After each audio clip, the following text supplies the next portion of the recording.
भैया, मुझे आज्ञा दीजिए, संपूर्ण राक्षस जाति का नाश करने के लिए मैं ब्रह्मास्त्र का प्रयोग करूं। नहीं लक्ष्मण, ब्रह्मास्त्र अत्यंत विनाशकारी है। शास्त्र उसके प्रयोग की आज्ञा हर परिस्थिति में नहीं देता। अतः हमें उत्तेजित होकर धर्मयुद्ध का मार्ग नहीं छोड़ देना चाहिए।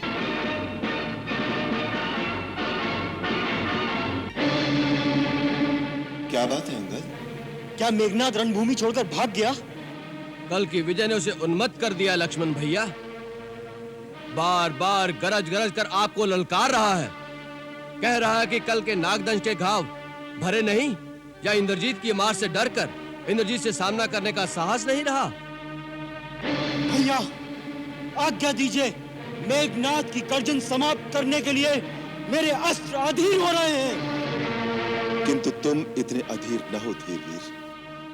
उसका नाम मेघनाद है। गरजना तो मेघ का स्वभाव है। वीर सौमित्र, उत्तेजित होकर नहीं, एक धीर योद्धा की भांति जाओ। प्रभु, लक्ष्मण जी की सुरक्षा और सहायता के लिए कुछ योद्धा उनके साथ रहे। विभीषण जी! इन मायावियों की कपट लीला को विभीषण जी भली भांति जानते हैं। हमें उनके परामर्श की अवहेलना नहीं करनी चाहिए सौमित्र। अंगद। आज्ञा प्रभु। तुम, हनुमान, नल, नील तत्परता पूर्वक लक्ष्मण के आसपास रहना। जो आज्ञा।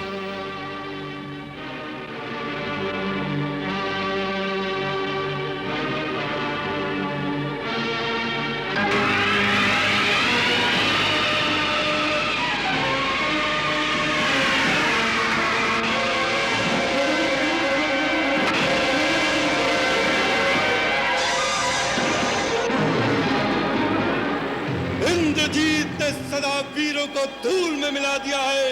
देवताओं का गर्व चूर चूर किया है।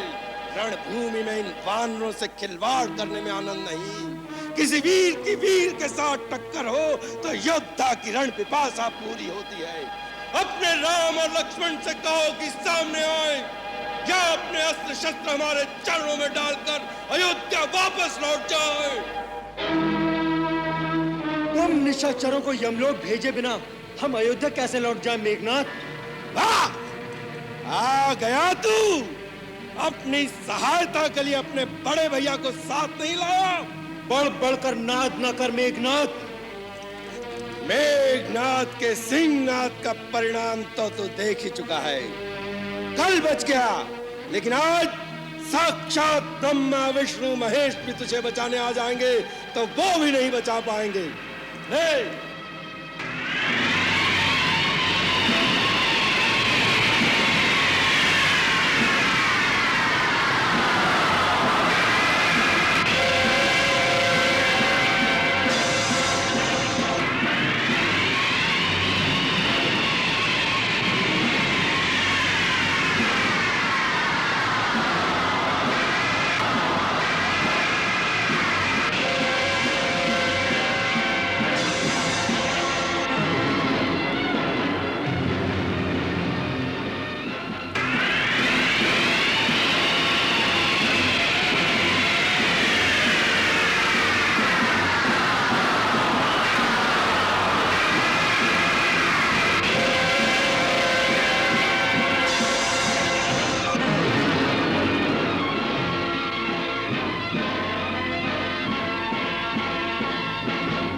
दो राजपुत्र दो तेजवंत दो शक्तिवान टकरावे, तीरन से काटे तीरन को, तीरन पे तीर चलावे। हर हर महादेव, हर हर महादेव।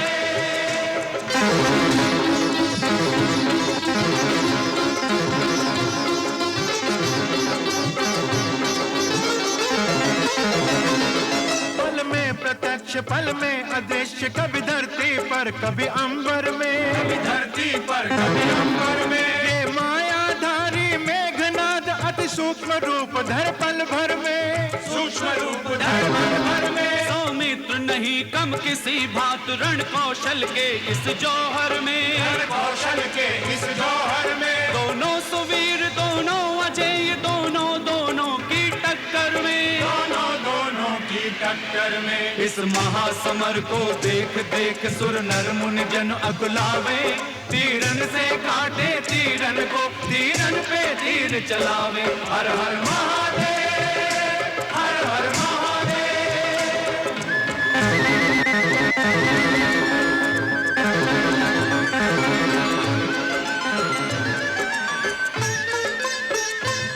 कभी जाकर दूर करे प्रहार, कभी आ लक्ष्मण के पास लड़े, लक्ष्मण के पास लड़े। श्री राम शपथ लेकर लक्ष्मण करने असुरों का नाश लड़े, करने असुरों का नाश लड़े।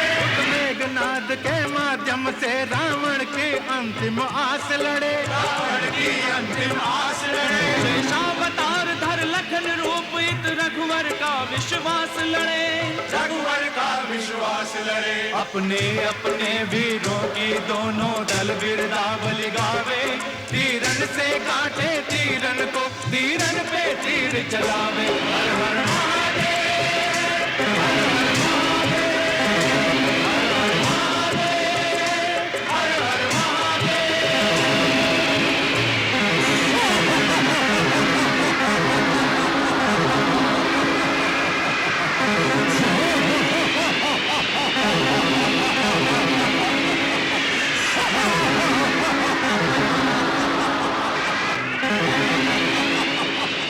भैया भैया वो कपट युद्ध पर उतर आया है, अदृश्य होकर प्रहार कर रहा है।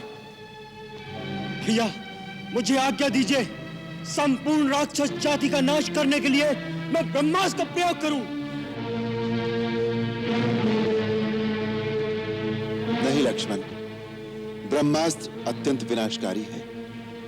शास्त्र उसके प्रयोग की आज्ञा हर परिस्थिति में नहीं देता। अतः हमें उत्तेजित होकर धर्मयुद्ध का मार्ग नहीं छोड़ देना चाहिए। परंतु राक्षस लोग किसी नीति को नहीं मानते।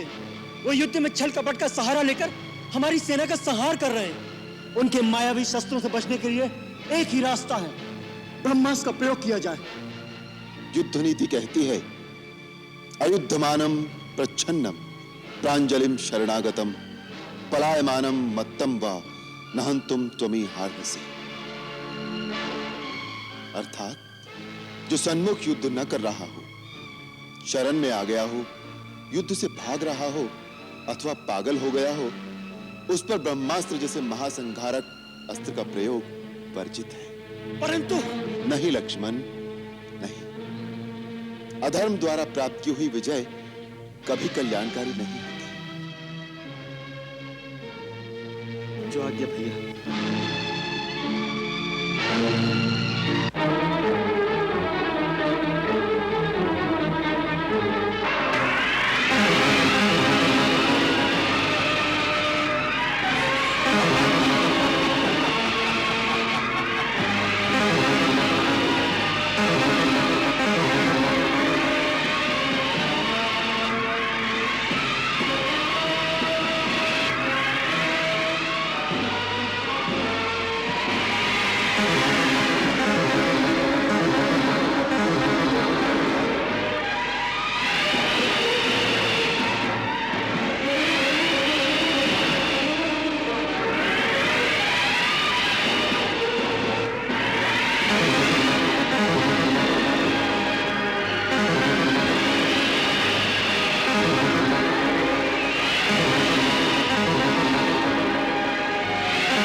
बिजली जैसी चमकी बरछी और काल की भांति चली बरछी।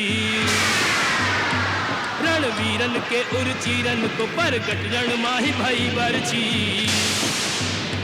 सब रोकन हारे हार गए, सब रोकन हारे हार गए, नहीं काहू के रोके रुकी बरछी। लक्ष्मण को लक्ष्य बनाए लियो, सीधी उर्माही धसी बरछी।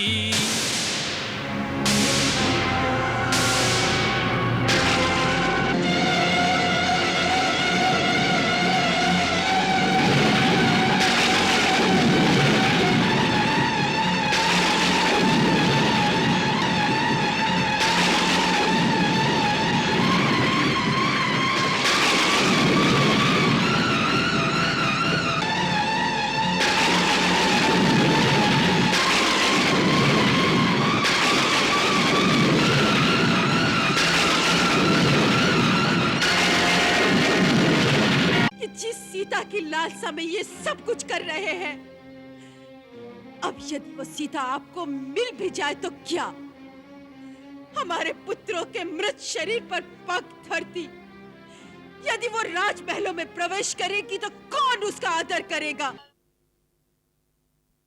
मैं लुट गई, मेरे जीवन भर की पूंजी लुट गई। तो सुनो, मुझे छोड़ दो, क्या कर रही हो मालिनी? मुझे छोड़ दो, मुझे राजा से न्याय मांगने दो, मुझे राजा से न्याय मांगने दो। महारानी मंदोदरी, लंकानाथ, स्वामी, मेरा पुत्र मेरा अतिका है, मुझे लौटा दो।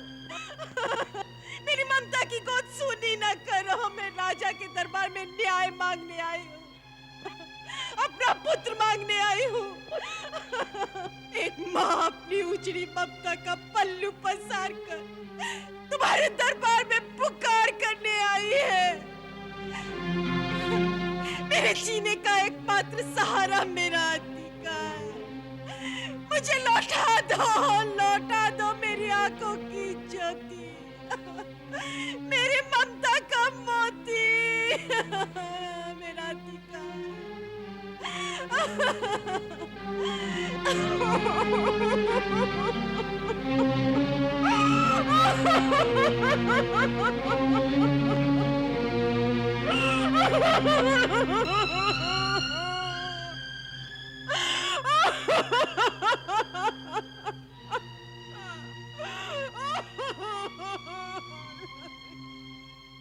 रानी, धन्य मालिनी, धीरज से काम लो।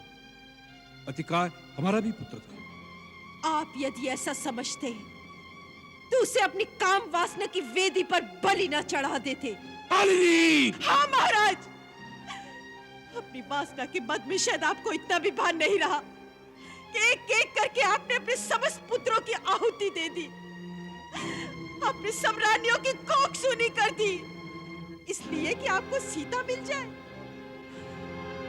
आपका नाम इतिहास में सुनहरे अक्षरों में लिखा जाएगा कि हुआ था एक त्रिलोक विजय परम प्रतापी असुराधिपति रावण, जिसने अपनी परनारी लोलुपता, अपनी प्रेम पिपासा की ज्वाला में अक्षय कुमार जैसे नौनिहाल, प्रहस जैसे आज्ञाकारी पुत्र, देवांतक, नरांतक जैसे लाल और मेरे अतिका जैसे अतुलित बलशाली सपूत की आहुति चढ़ा दी। मालिनी! मैं पूछती हूँ कि जिस सीता की लालसा में ये सब कुछ कर रहे हैं, अब यदि वो सीता आपको मिल भी जाए तो क्या? हमारे पुत्रों के मृत शरीर पर पग धरती। यदि वो राजमहलों में प्रवेश करेगी तो कौन उसका आदर करेगा? और आप भी अपनी प्रजा को क्या मुंह दिखाएंगे महाराज? अपने भाइयों, अपने पुत्रों, अपने कुल के समस्त योद्धाओं के घातक कहलाएंगे आप।